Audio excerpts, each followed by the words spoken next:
الرحمن الرحیم۔ السلام علیکم ناظرین، میں ولی مسلم پروگرام دی فوکس میں آپ کو خوش آمدید کہتا ہوں۔ آج 29 مئی ہے، 12 ذی الحجہ اور جمعہ کا روز ہے۔ پروردگار کی بارگاہ میں دعا گو بھی ہوں، پر امید بھی ہوں کہ پوری دنیا میں آپ جہاں کہیں بھی ہوں گے صدقے میں محمد و آل محمد علیہ السلام کے خیر و عافیت ہوں گے۔ ناظرین، آپ کو ہمارے پروگرام کے فارمیٹ کا علم ہے۔ خصوصی نشریات کا اہتمام خاص ایام میں کیا جاتا ہے۔ عید قربہ کی اسپیشل ٹرانسمیشن کے ایام چل رہے ہیں۔ خصوصی نشریات کو لے کر ایک مرتبہ پھر آپ کے محضر میں حاضر ہیں، اور اس بہترین موضوع کے اوپر گفتگو کرنے کے لیے جو شخصیت ہمارے ساتھ موجود ہیں، یقیناً آپ کی شخصیت کسی تعارف کی محتاج نہیں ہے۔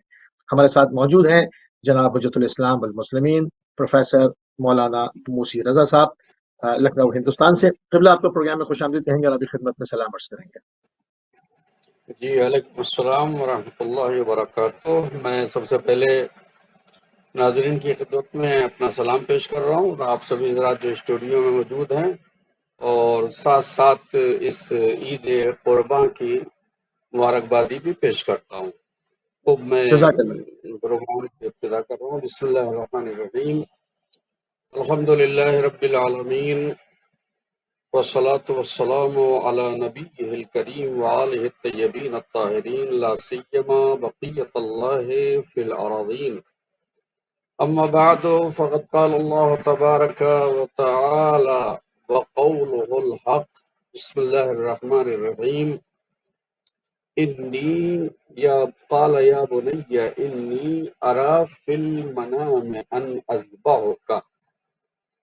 یہ سورہ صافات کی آیت ہے، اور جس میں جناب ابراہیم اور جناب اسماعیل کے حوالے سے گفتگو کی ہے۔ یعنی ہم جو عید قربہ مناتے ہیں، قربانی کی عید، اسی عید قربہ کے حوالے سے یہ 4-5 آیتیں ہیں، 102 سے نمبر لے کر آیت نمبر 107 تک، تقریباً 4-5 آیتیں ہیں۔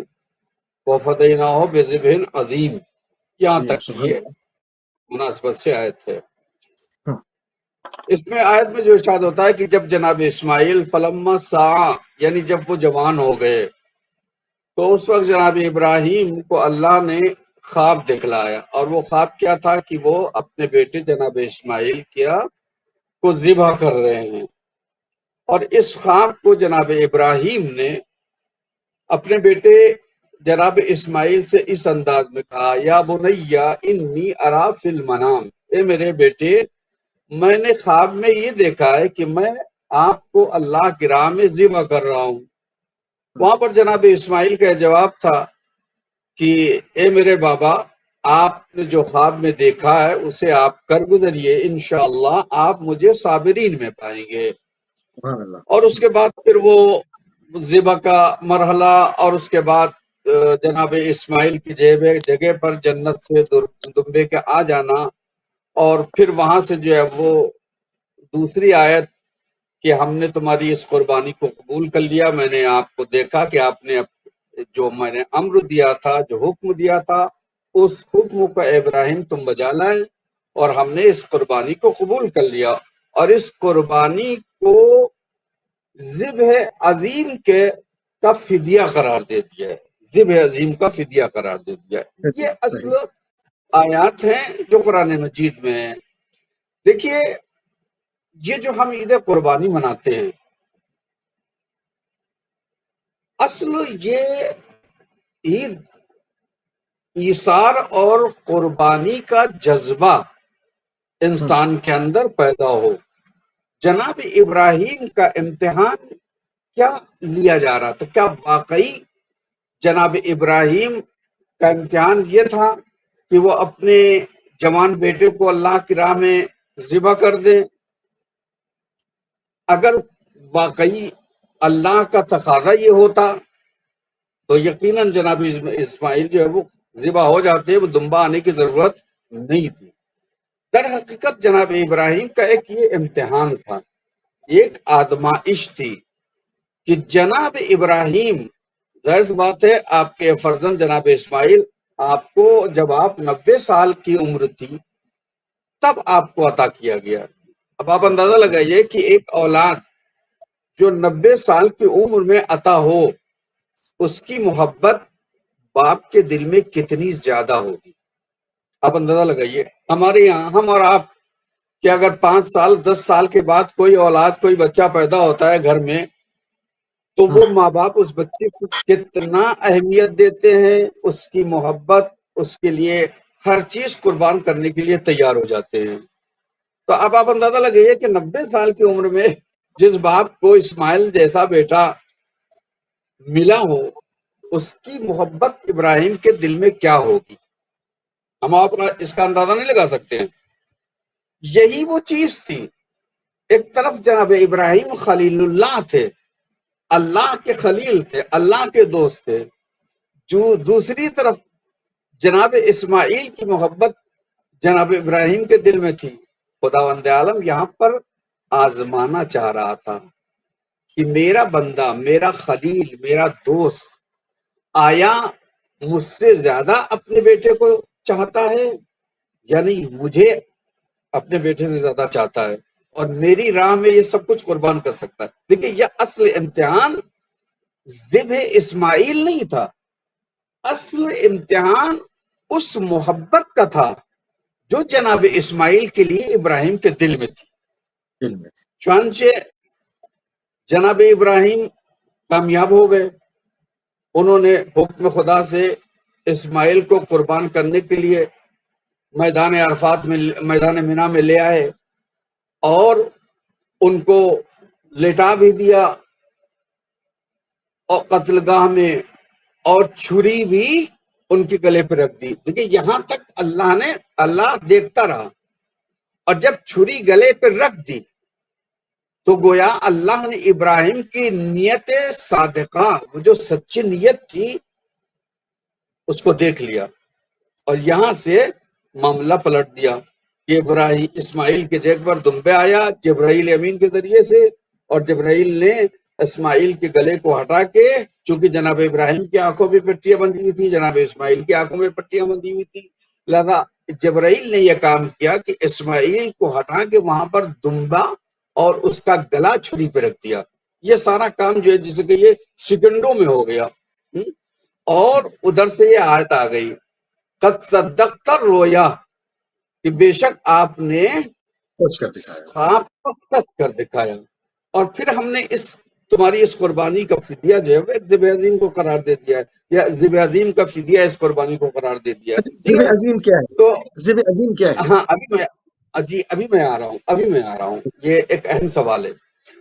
تو یہاں پر اگر آپ دیکھیں تو یہاں پر جو جناب ابراہیم کا امتحان ہے وہ اپنی اس محبت کی قربانی دینا ہے اللہ کی راہ میں، اور اس عید قربان سے جو ہمیں سبق ملتا ہے، جو ہمیں درس ملتا ہے کہ ہم بھی یہ جو جانوروں کی قربانیاں ہوتی ہیں تو جسے کہ یہ جو ہے وہ اس قربانی کی یاد بنانا ہے، ٹھیک ہے نا، لیکن اصل اس قربانی کا فلسفہ اور مقصد یہ ہے کہ ہر انسان اپنے دل میں جن جن چیزوں سے محبت کرتا ہے وہ اللہ کے مقابل میں ان چیزوں کو قربان کر دے۔ اگر اللہ کے مقابل میں، دین کے مقابل میں، اللہ کے ولی کے مقابل میں اپنی پسندیدہ چیزوں کو قربان کر رہا ہے تو حقیقت میں اس نے سنت ابراہیم عمل کیا، سنت ابراہیم پہ۔ لیکن اگر اس کے یہاں یہ جذبہ نہیں ہے، وہ دین کے لیے، وہ اللہ کے لیے اپنی محبوب چیزوں کو قربان نہیں کر سکتا ہے، تو وہ لاکھ بکرے ذبح کرے لیکن حقیقت میں سنت ابراہیمی پہ عمل نہیں ہے۔ سنت ابراہیمی پہ عمل تبھی ہوگا کہ جب وہ اپنی محبوب ترین چیزوں کو، اپنی خواہشات کو، اپنے جذبات کو اللہ کے لیے، دین کے لیے قربان کرتے، ٹھیک ہے نا۔ یہ اصل ہے فلسفہ اس قربانی کا اور اس عید کا۔ اب آئیے ذبح عظیم، یہ اس کے بارے میں بہت سی روایات ہیں۔ ذبح عظیم کے بارے میں کہا گیا کہ یہ جو دمبا آیا تھا یہ ذبح عظیم ہے، لیکن حقیقت میں جب غور و فکر کیا جاتا ہے تو کیا جناب اسماعیل جو خود نبی خدا بھی ہیں اور انسان ہیں، اشرف المخلوقات ہیں، کیا اشرف المخلوقات کا جو فدیہ ہے، جو اس کا بدل ہے، کیا ایک جانور کو قرار دیا جا سکتا ہے؟ اور اسے ذبح عظیم کیا کہا جا سکتا ہے؟ یہ ایک سوال ہے اپنی جگہ پر. اور یہاں پر بہت سے لوگوں نے اسی طرح کی جو تفسیریں کی ہیں کہ وہ ذبح عظیم اس لیے ہے کہ چونکہ اللہ نے وہاں بھیجا، چونکہ وہ جنت کا تھا دمبا. لیکن حقیقت میں یہ نہیں، وہ سب جنت تفسیریں جو بھی ہیں، جنت کا ہو یا کہیں کا بھی ہو، کم از کم پیغمبر کی نہ برابری کر سکتا ہے نہ اس سے افضل ہو سکتا ہے. یہ تو کامن سینس لوگوں کو جانور سمجھ جانور ہی ہے. لیکن جانور ہی ہے، وہ انسان کی برابری نہیں کر سکتا ہے اور نہ پیغمبر. انسان کے مقابل میں آ سکتا ہے. یہاں پر مجھے امام رضا السلام کی ایک روایت ملی، توجہ کیجیے گا. امام رضا السلام سے بھی یہی سوال کیا گیا تھا. تو جناب امام رضا السلام نے اس پورے واقعے کو اس طرح سے تفصیل سے بیان کیا. میں اپنے مختصر سے الفاظ میں بیان کر رہا ہوں. جناب امام رضا السلام فرماتے ہیں کہ جناب ابراہیم نے جب جناب اسماعیل کو ذبح کرنے کے لیے لٹایا، اور پھر وہاں پر اسماعیل کے بدلے میں وہ دمبا آ گیا اور وہ ذبح ہو گیا. اور جب جناب ابراہیم نے آنکھیں کھولی، پٹیاں کھولی، تو دیکھا ارے یہ تو بیٹا پہلو میں کھڑا ہوا اور دمبا ذبح ہو گیا ہے. تو آپ کو بہت صدمہ ہوا اور تکلیف ہوئی کہ میں نے اللہ کی راہ میں تو اپنے بیٹے کی قربانی دے رہا تھا، کیا اللہ نے میری قربانی قبول نہیں کی اور یہ دمبا کیوں آ گیا؟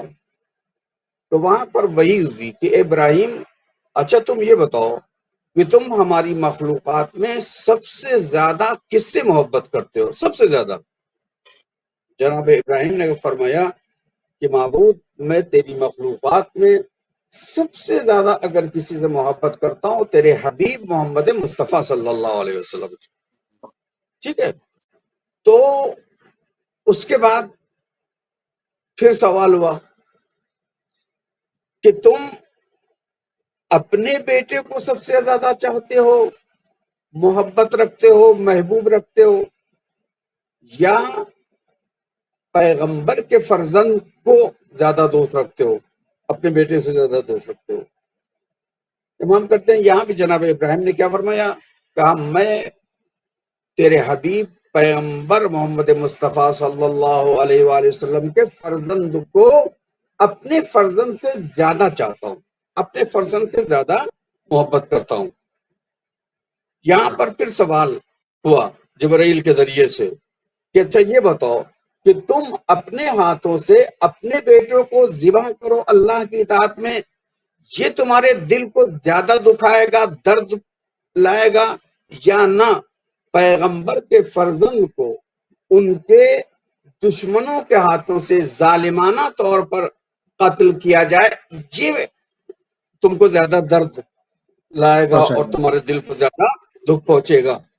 تو جناب ابراہیم نے کہا کہ اے اللہ، تیرے حبیب کے فرزند کو تیرے دشمنوں کے ذریعے ظالمانہ طور پر جو قتل کیا جائے گا وہ میرے لیے زیادہ دردآور ہے، اس میں زیادہ مجھے دکھ ہوگا، اس میں زیادہ مجھے مصیبت کا احساس ہوگا.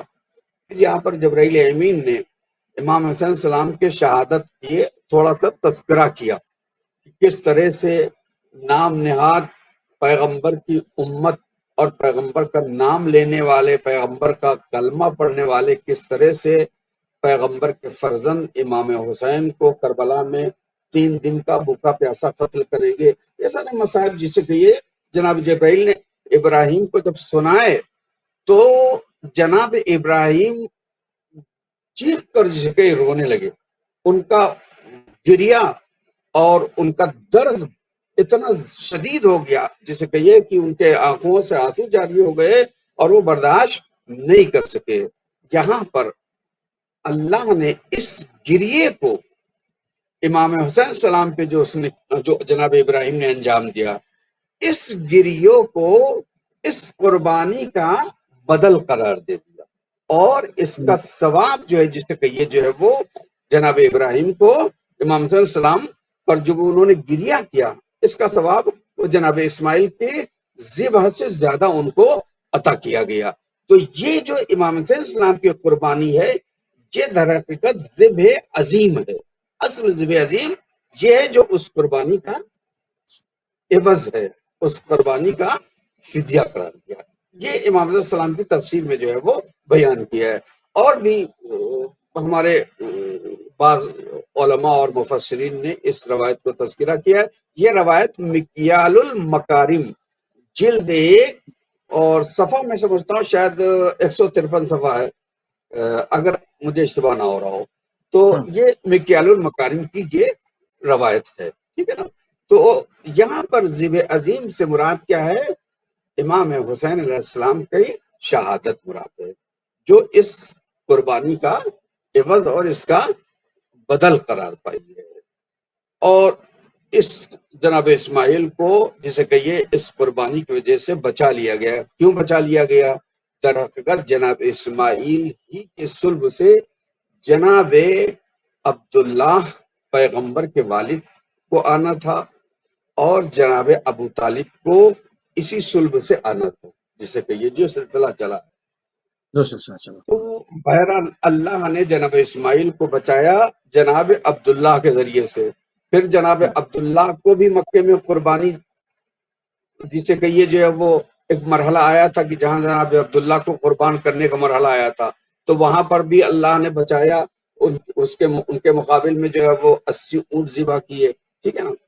اور اس طرح سے پیغمبر کی نسل آگے بڑھی، اور جناب ابو طالب اور جناب عبداللہ یہ دونوں بھائی ایک ہی صلب سے اور ایک ہی رحم سے آئے ہیں. اور اس طرح سے یہ سلسلہ امامت چلا ہے، کیونکہ اللہ کو پیغمبر اور جناب ابو طالب اور جناب عبداللہ کو بچانا تھا. ایک نسل سے رسالت چلنا تھی، ایک نسل سے امامت چلنا تھی.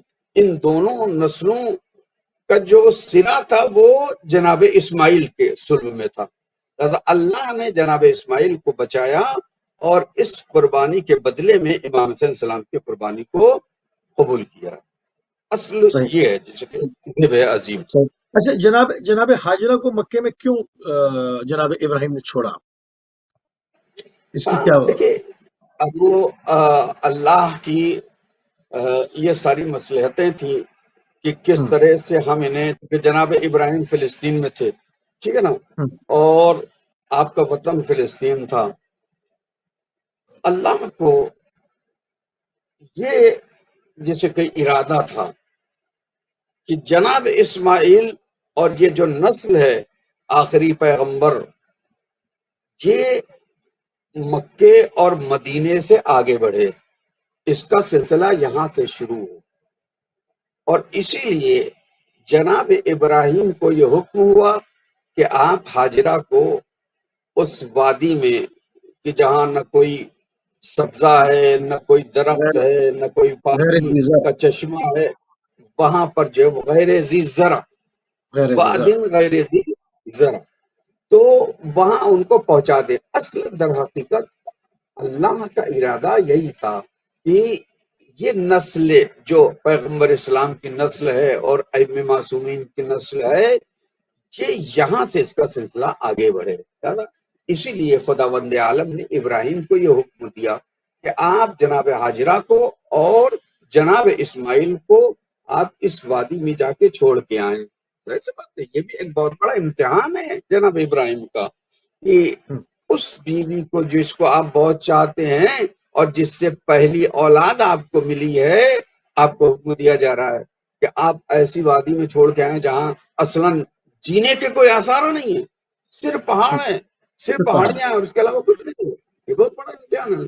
لیکن جناب ابراہیم اس امتحان میں بھی کامیاب ہو. اللہ کے حکم سے آپ نے کوئی پرواہ نہیں کی ہے کہ غذا کیسے ہوگی، کیسے زندہ رہیں گے، کیسے سلامت رہیں گے، پانی ملے گا نہیں ملے گا، غذا ملے گی یا نہیں ملے گی.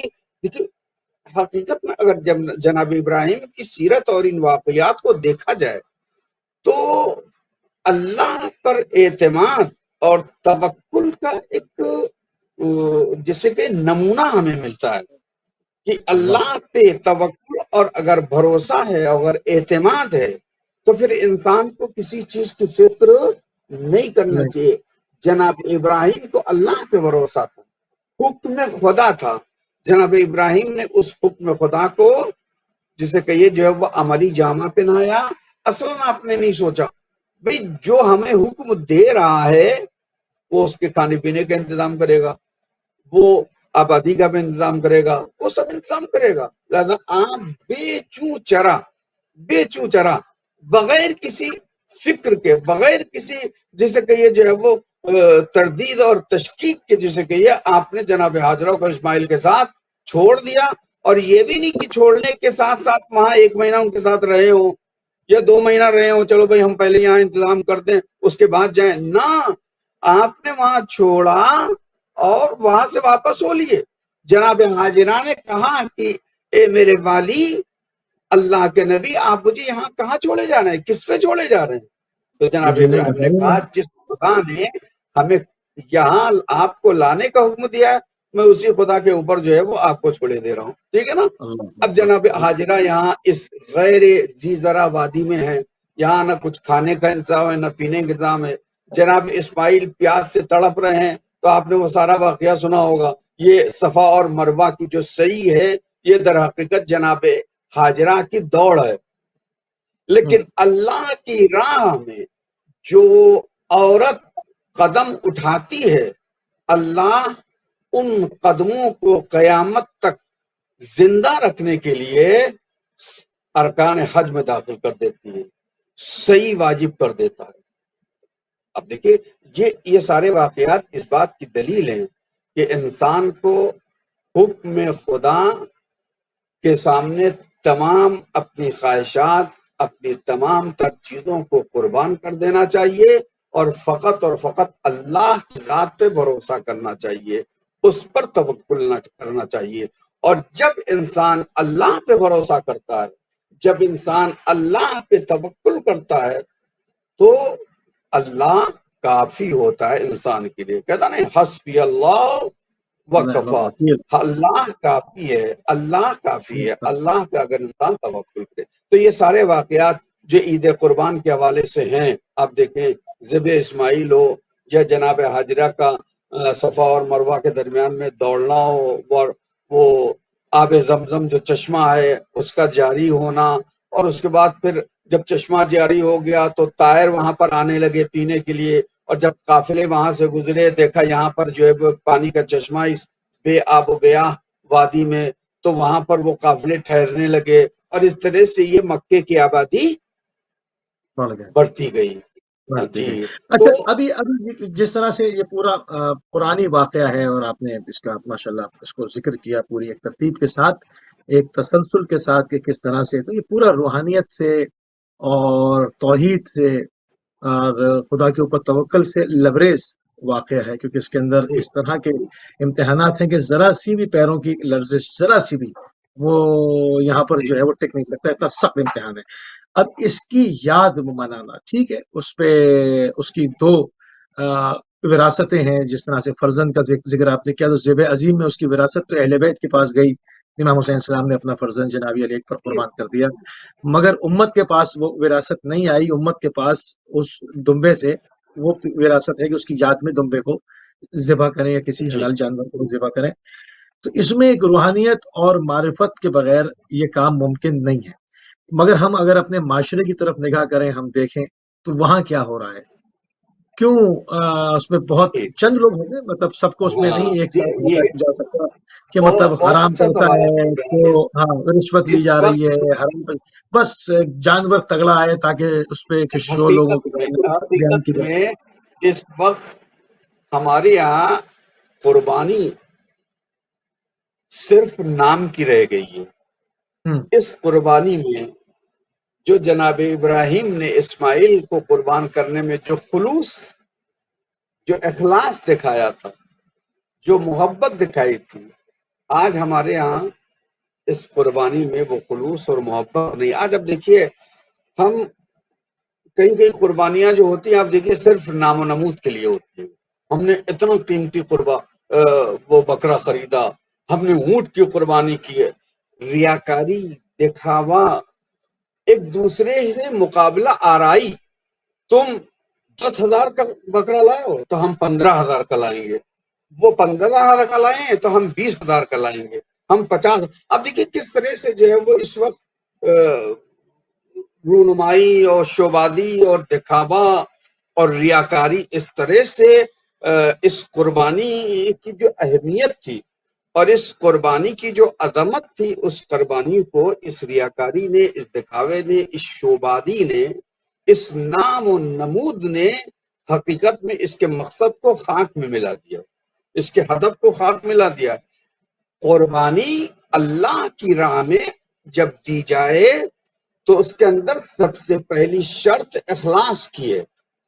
اگر کسی قربانی میں اخلاص نہیں ہے تو قربانی دیکھیے، خود قرآن مجید کہہ رہا ہے، شاید سورہ حج کی بات ہے کہ جس میں کہا جا رہا ہے کہ یہ جو گوشت اور پوشت ہے یہ اللہ کے نہیں پہنچتا ہے، یہ خون، یہ گوشت پوشت یہ اللہ کے نہیں پہنچتا ہے۔ اللہ کے کیا پہنچتا ہے؟ اللہ کے آپ کی نیت دیکھی جاتی ہے۔ اللہ کے جو چیز پہنچتی ہے وہ آپ کا اخلاص پہنچتا ہے، آپ کی سچی نیت پہنچتی ہے۔ تو اگر قربانی میں سچی نیت ہے، بھلے وہ کم قیمت کی ہو، تو وہ قبول ہے، وہ اللہ کے پہنچ جاتی ہے، اخلاص ہے۔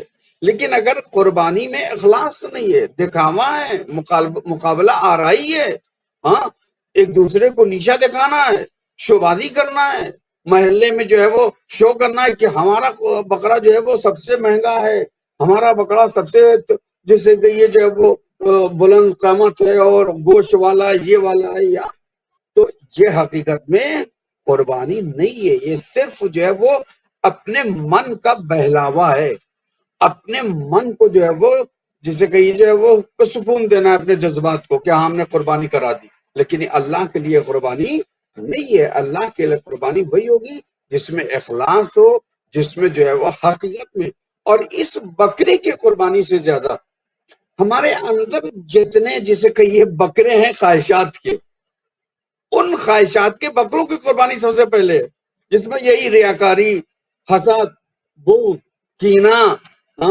اور نام و نمود، یہ جو بکرے ہیں ہمارے اندر، پہلے ہم ان بکروں کو قربان کریں، اور ان بکروں کو قربان کرنے کے بعد پھر ہم وہ ظاہر میں وہ مادی جو جانور کی قربانی ہے، اس قربانی کو ہم اللہ کی راہ میں پیش کریں تو انشاءاللہ ہماری قربانی قبول ہوگی۔ لیکن اگر ہم نے اصل جو ہمارے اندر نہ جانے کتنے جانور بھرے ہوئے ہیں، ہاں، اگر ہم نے ان کو قربان نہیں کیا اور پھر مادی جو ہے جانور کو قربان کر دیا، نہ اس میں اخلاص ہے، نہ اس میں سچی نیت ہے، صرف دکھاوا ہے، لوگوں کو نیچے دکھانا ہے، ٹھیک ہے نا، تو یہ قربانی قبول نہیں ہے۔ اور اسی لیے آپ دیکھیے قربانی کا جو گوشت ہے اس کے لیے بھی یہی کہا گیا ہے کہ اس قربانی کے گوشت کو آپ فقراء میں پیش کریں، جو لوگ محتاج ہیں ان کو دیا جائے۔ ہاں، آج ہمارے یہاں قربانی کا گوشت صرف ادلا بدلے کے طور پر دیا جاتا ہے، ان کے یہاں سے 4 بوٹیاں آ گئی، ہم کو بھی 4 بوٹیاں بھیجنا ہے، نہیں، یہ نہیں دیکھنا ہے۔ یہ دیکھیے کہ کس خاندان میں قربانی نہیں ہوئی ہے، کس گھر میں قربانی نہیں ہوئی، آپ سب سے پہلے وہاں آپ گوشت پہنچائیں تاکہ وہ غریب خاندان اس قربانی گوشت سے جو ہے وہ فائدہ اٹھائے، ٹھیک ہے نا۔ تو جہاں قربانی نہیں ہوئی، کوشش کریے، معلوم کریے ان خاندانوں میں، ان گھروں میں قربانی کا جو گوشت پہنچایا جائے۔ لیکن ہمارے یہاں کیا ہوتا ہے، آج رسم ہو گئی ہے، 2 بوٹیاں، 4 بوٹیاں، 5 بوٹیاں جو ہے وہ تھیلیوں میں چلی آ رہی ہیں، ہم بھی بھیج رہے ہیں، وہ بھی بھیج رہے ہیں، ادلا بدلا ہو رہا ہے۔ یہ حقیقت میں جو ہے وہ، حقیقت میں یہ کوئی غریبوں کی مدد نہیں ہے۔ بھئی جن کے یہاں قربانی ہوئی ہے ان کو قربانی کا گوشت بھیجنے کا فائدہ کیا ہے؟ فائدہ وہاں ہوگا کہ جہاں قربانی نہیں ہوئی ہے، جو غریب ہیں، جو فقیر فیملیز ہیں، آپ ان کو بھیجیں تاکہ وہ آپ کو دعائیں دیں کہ آج کے دن آپ نے ان کو یاد رکھا۔ یہ اصل قربانی کے مسائل اور قربانی کے جو ہے وہ مقاصد یہ ہیں۔ اس کی شرائط بھی ہوں گی، مطلب کس پہ واجب ہے، کس پہ واجب نہیں ہے، واجب کہاں پر ہے، کہاں پہ واجب نہیں ہے؟ ہاں دیکھیے، قربانی اصل میں یہ سارے مسائل آج ہمارے یہاں جو عوام الناس بھی معلوم نہیں ہے۔ قربانی واجب صرف ان حاجیوں کے لیے جو مینا میں ہوتے ہیں، یعنی جو حج کرنے جاتا ہے، قربانی صرف اس پر واجب ہے، اس کے علاوہ قربانی واجب نہیں ہے، کسی پر بھی واجب نہیں ہے۔ ہاں، مستحب مؤکدہ ہے، جو لوگ حج پہ نہیں جاتے ہیں، اپنے اپنے شہروں میں ہیں، اپنے اپنے ملکوں میں ہیں اور صاحب حیثیت ہیں، بکرا خرید سکتے ہیں، حصہ لے سکتے ہیں، ان کے لیے مستحب مؤکد ہے، تاکید کی گئی ہے، ان کے لیے مستحب ہے، ٹھیک ہے نا، کہ وہ لوگ اس عظیم قربانی کی یاد میں اپنے اپنے گھروں، اپنے اپنے شہروں میں بکرا یا جو بھی میسر ہے قربانی خود کریں، نہیں کر سکتے ہیں تو اس کے حصے لے سکتے ہیں، حصے کی کوئی تعداد معین نہیں ہے، جتنے بھی لوگ چاہیں اس میں سہیم و شریک ہو سکتے ہیں۔ ایک چیز، ایک اور ہمارے اچھا، یہاں یہاں پر مسئلہ یہاں جو پر بہت یہاں پر ایک سوال، یہاں پر لوگ عموماً سوال کرتے ہیں، سوشل میڈیا پہ زیادہ ہی سوال ہوتا ہے کیونکہ مہنگائی کا دور ہے، اور جب اتنی بڑی تعداد میں جانور، یعنی لاکھوں کروڑوں کی تعداد میں جانور ایک دن میں ذبح کر دیے جائیں گے، اس کے بعد پورے سال انسان کی گوشت کی ضرورت تو رہتی ہے، اس میں وہ جو ہے وہ پرائس ہائی رہتے ہیں۔ اگر لوگ کہتے ہیں کہ اس میں حصہ ڈال لینا بہتر ہے، کیوں اتنی زیادہ تعداد میں جو ہے وہ جانوروں کا ذبح کیا؟ اس حوالے سے کیا کہیں گے آپ؟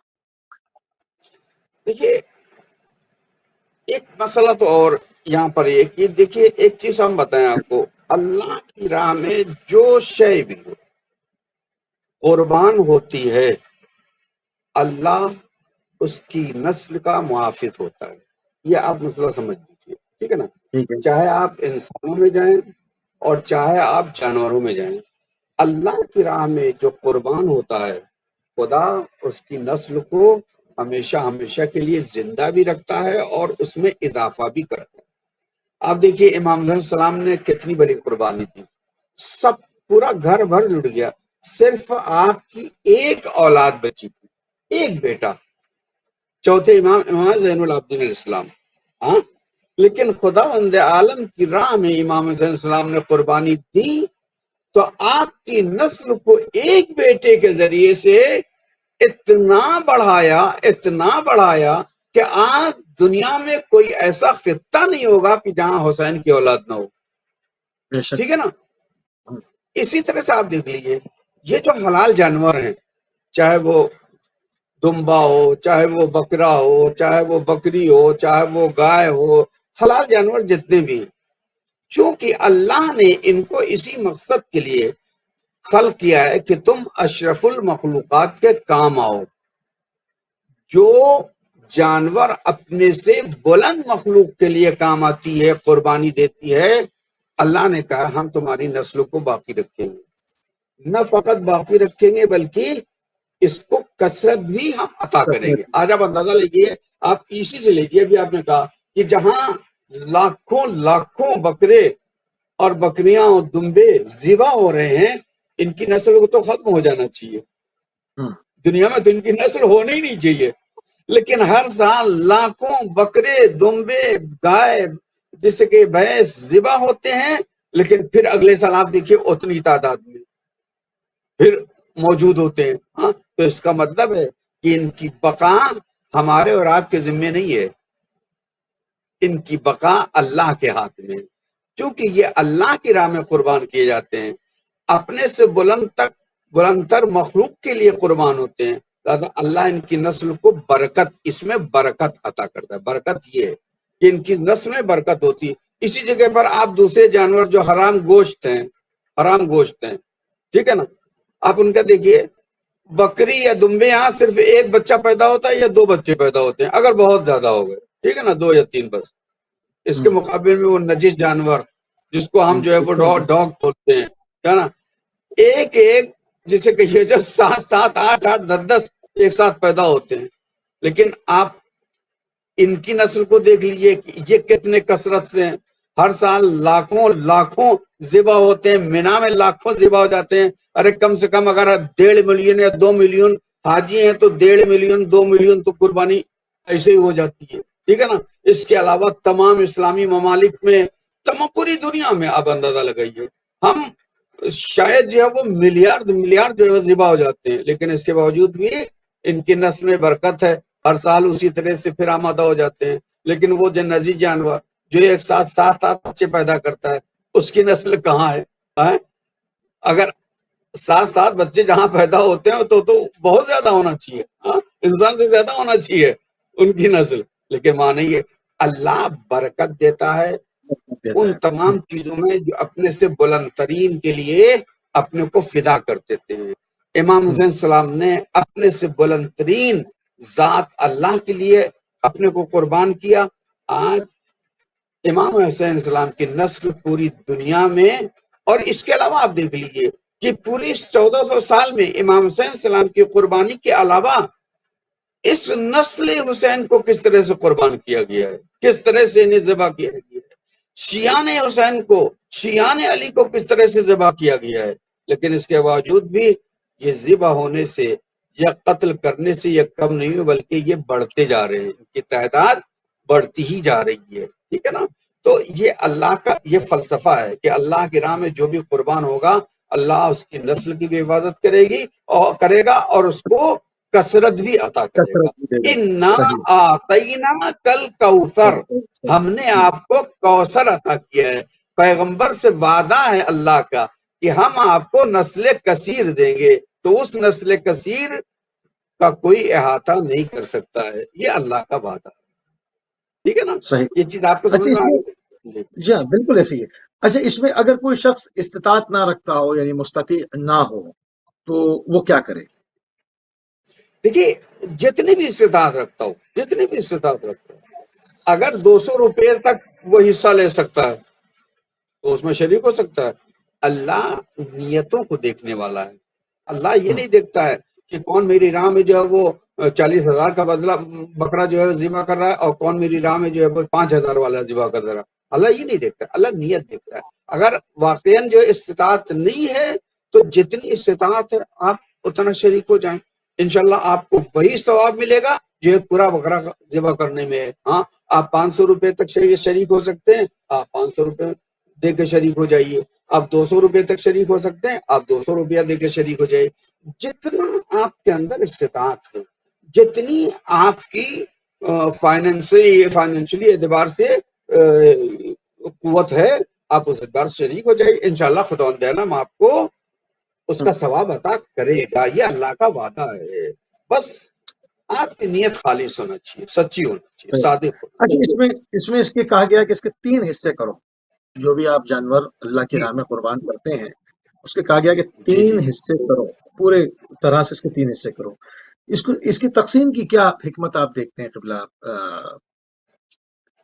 اصل میں دیکھیے، یہ ایک تو مثلا جو ہے وہ، اب میں نے اس پر زیادہ بھی تفصیل سے دیکھا نہیں ہے کہ یہ زیادہ جو مستحق لوگ ہیں، زیادہ حقدار لوگ ہیں، فقراء کا ہو، اور اس کے علاوہ جو آپ کے عزیز اور اقربا ہیں، ٹھیک ہے نا، ان کا اس میں حق ہونا چاہیے، ٹھیک ہے نا۔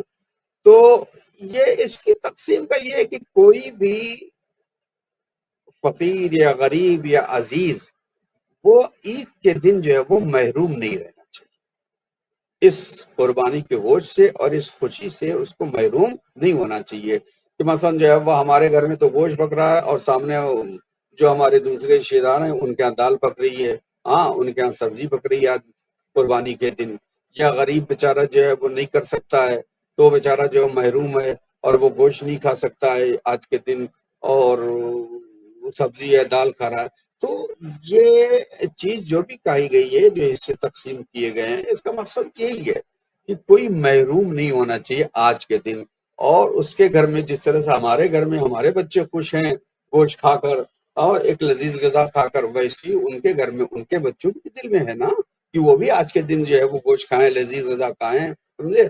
سال بھر اگر نہیں لے سکتے ہیں، زیادہ سال بھر نہیں کھا سکتے ہیں، تو کم سے کم آج کا دن ایک جو مخصوص دن ہے، قربانی کا دن ہے، اس دن تو کم سے کم انہیں گوشت ملے اور ایک لذیذ غذا بچے کھائیں یا غریب کھائے۔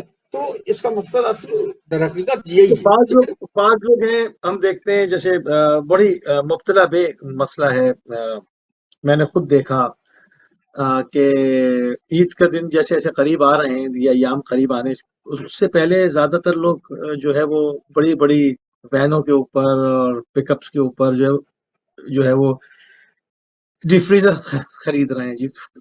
اس سے کیا ظاہر ہوتا ہے کہ جی اس میں پورا گوشت اسٹور کرنے کی فکر میں ہے، تو ایک ہاں تو یہ دیکھیں، ایک فریج گھر میں استعمال ہو رہا ہے، اس میں جگہ نہیں ہے، تو یہ دوسرا کیوں جا رہا ہے؟ تو اب یہ چکر ہے کہ اس کو اسٹور کیا جائے، اور یہ عموماً بقرعید سے پہلے ہی کیوں ہے اور اتنی زیادہ بڑی تعداد میں کیوں ہے؟ تو کیا ان لوگوں کو فلسفہ نہیں پتا ہے، ان کو اس کی روحانیت نہیں پتا ہے؟ مطلب یہ دھوکہ کس کو دے رہے ہیں؟ یہ پیسے کیوں خرچ کر کے یہ سب کر رہے ہیں؟ کیا یہ کتنی در ذمہ داری؟ حقیقت انسان خود اپنے کو دھوکہ دیتا ہے، اپنے نفس کو دھوکہ دیتا ہے۔ قربانی کا فلسفہ ہی یہی ہے کہ قربانی جب آپ کرائیں تو اس کو زیادہ سے زیادہ تقسیم کریں، فقراء کو دیں، غریبوں کو دیں، مستحقین کو دیں، تاکہ سب کے سب اس قربانی سے فائدہ اٹھائیں اور آج کے دن سب کے گھر میں خوشی ہو۔ لیکن ہم اگر قربانی کرا رہے ہیں اس مقصد سے کہ ہم جو ہے وہ پورا بکرا جو ہے دینے کے بعد پورا بکرا جو ہے وہ اپنے فریجر میں جو ہے ہم فریج کر لیں تاکہ ہم 2 مہینہ جو ہے وہ بکرے کا گوشت کھاتے رہیں، تو مقصد کہاں حاصل ہوا قربانی کا؟ آپ نے اللہ کی نہیں، یہ تو آپ نے قربانی جو ہے اپنے لیے کی ہے، اللہ کے لیے کہاں قربانی کی ہے؟ اگر اللہ کے لیے قربانی کرتے۔ یہاں پر ایک مجھے واقعہ میں نے دیکھا، ایک واقعہ جو ہے بڑا اچھا ہے اسی مناسبت سے، کہ ایک اب وہ بنایا ہوا ہے، حقیقت میں کچھ بھی نہیں، لیکن ایک تمثیل کے طور پر، کہ کسی نے خواب میں دیکھا کہ سارے بکرے جو ذبح کیے ہوئے ہیں وہ جنت میں ٹہل رہے ہیں، تو انہوں نے دیکھا کہ میرا بکرا جو ہے وہ ایک جگہ بیٹھا ہوا ہے، ہاں، اور وہ جو ہے وہ نہیں چل رہا ہے۔ تو اسی خواب میں محترمہ نے پوچھا کہ تم کیوں نہیں چل رہے ہو؟ جنت میں سارے بکرے تو ٹہل رہے ہیں۔ کہا میری 3 ٹانگیں ہیں، ایک ٹانگ ہے ہی نہیں۔ کہا ایک ٹانگ کہاں؟ ایک ٹانگ تو آپ کے فریجر میں رکھی ہوئی ہے۔ تو مطلب کیا ہے؟ مطلب یہ کہ آپ سارا گوشت اگر فریج میں رکھ لیں گے تو آپ کا بکرا جنت میں نہیں جا سکتا ہے، سمجھے؟ وہ آپ کے فریجر ہی میں رہے گا۔ لیکن اگر آپ نے اللہ کے لیے کیا ہے، جنت حاصل کرنے کے لیے کیا ہے، تو کم سے کم جو ہے وہ 3 حصے آپ تقسیم کریں، غریبوں میں، فقراء میں، عزیزوں میں، رشتہ داروں میں، اور ایک حصہ ٹھیک ہے اپنے لیے رکھیں، وہ اس سے آپ بھی لذت اٹھائیں۔ یہ ہے اصل اسلام کا فلسفہ قربانی کا۔ صحیح۔ اچھا، یہ دن جو دن ہے اس کو کس طرح سے منانا چاہیے؟ کیونکہ آج 30واں بھی دن چل رہا ہے، تو جہاں تک میسج پہنچ جائے، کسی ایک شخص کی بھی اصلاح ہو جائے آپ کے ذریعے سے قبلہ، تو وہ بھی بہت بڑی بات ہے۔ تو دیکھیے، آج کا دن کس طرح سے انسان منائے؟ عید عید کس کو کہتے ہیں؟ اصل لفظ عید عاد یعود سے بنا، پلٹنے کو کہتے ہیں، سمجھے؟ پلٹنا۔ عید یعنی وہ دن جس دن بندہ اپنے اللہ، اپنے خالق، اپنے معبود کی بارگاہ میں پلٹ آئے، اس کو کہتے ہیں عید۔ مولا کائنات کی ایک حدیث ہے، کل یومن عید، ہر دن عید ہے جس میں اللہ کی نافرمانی نہ ہو۔ جس دن اللہ کی نافرمانی نہ ہو وہ دن عید کا دن ہے، ٹھیک ہے نا؟ تو عید کے دن ہماری ذمہ داری کیا ہے؟ عید کے دن ہماری ذمہ داری یہ نہیں ہے کہ ہم لوب میں پڑھیں۔ بہت سے جوان جو ہے مثلا جو ہے وہ فلم دیکھنے کے لیے جو ہے پکچر ہال میں چلے آ رہے، بھائی آج عید کا دن ہے، ہاں مستی کا دن ہے، یہ کریں وہ کریں۔ نا، عید کا دن مستی کا دن نہیں ہے، عید کا دن لوب کا دن نہیں ہے، عید کا دن گناہ کا دن نہیں ہے، عید کا دن اللہ کی اطاعت کا دن ہے، عید کا دن اللہ کو راضی کرنے کا دن ہے، عید کا دن اللہ کو خوشنود کرنے کا دن ہے۔ لہذا اس دن یوں تو ہر دن اللہ کو راضی رکھیں، لیکن ان دنوں میں خاص اہتمام ہونا چاہیے کہ ہم اس دن اللہ کے خلاف، اللہ کی مرضی کے خلاف کوئی ایسا کام نہ کریں کہ جس سے اللہ ہم سے ناراض ہو جائے۔ اس دن ہم زیادہ سے زیادہ اطاعت، اللہ کی عبادت، مومنین کی جسے کہیے جو ہے وہ ضروریات کا خیال رکھیں، محتاجوں کی ضروریات کا خیال رکھیں، زیادہ سے زیادہ اچھے اور نیک کام، خیر و خیرات کرنے کا خیال رکھیں۔ یہ عید کا دن اس لیے، عید وہی ہے کہ جس میں ہم جو ہے وہ غریبوں کو خوش کریں۔ عید حقیقت وہی ہے کہ جس میں ہم یتیموں کو خوش کریں۔ عید حقیقت میں وہی ہے کہ جس میں ہم بیواؤں اور فقراء اور مستحقین کے دل کو مسرور کریں، خوش کریں۔ اصل عید وہ ہے۔ لیکن اگر ہم نے عید کے دن اپنے عزیزوں کو، اپنے رشتہ داروں کو، یتیموں کو، فقراء غریبوں کو رلایا ہے، ان کو تکلیف پہنچائی ہے، ان کو اذیت دی ہے کسی بھی عنوان سے، تو وہ بظاہر عید ہے لیکن ہمارا وہ عید کا دن شمار نہیں ہوگا۔ لہذا عید کا مطلب ہی یہی ہے کہ ہم اللہ کی بارگاہ میں اپنے کو کریں، اللہ کی عبادت، اللہ کی اطاعت، اللہ کی مرضی کے اعتبار سے ہم کام کریں، بس ختم ہوتا، ٹھیک ہے نا؟ تو اللہ کی مرضی کے اعتبار سے اگر ہم کریں گے تو وہ دن ہمارے لیے حقیقت میں عید کا دن ہوگا. لیکن اگر ہم نے اللہ کو ناراض کیا تو پھر وہ عید نہیں ہوگا. بظاہر وہ عید ہوگی لیکن حقیقت میں وہ عید نہیں ہوگی.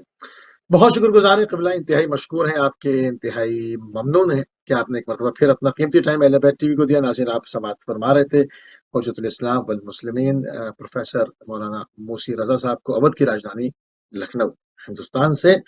روز عید کی خصوصی ٹرانسمیشن کی ہماری سلاٹ کا تو ٹائم جو ہے